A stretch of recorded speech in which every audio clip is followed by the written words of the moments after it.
Hello guys, welcome back to my channel Sree's blog story.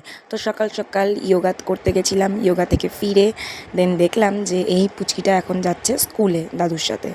তারপরে আমি আমার প্রোটিন পাউডারটা খেয়ে নিলাম, দেন এটাকে স্কুল থেকে নিয়ে এলাম। গিয়ে আবার দেখো টাটা করছে, হাতে তো করলো না, মুখে বলেছে টাটা।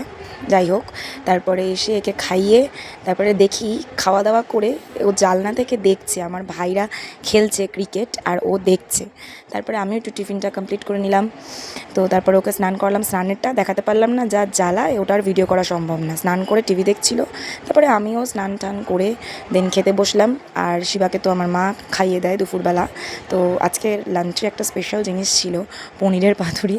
এটা আমি বানিয়েছি, কিন্তু একদম খেতে ভালো হয়নি, খুবই বাজে হয়েছে, ওই জন্য এটা রেসিপি আমি শেয়ার করিনি। তো যাই হোক, তারপরে তো বিকেলবেলা ওই সকালের আপেলটা খেয়ে দই দিয়ে তাই পড়াতে গেলাম।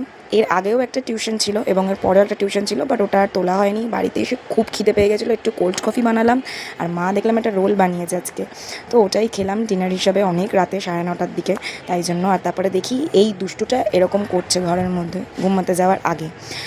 এই এত রকমের দুষ্টুমি দেখে আমার এমনি সারাদিনের ক্লান্তি কেটে যায়।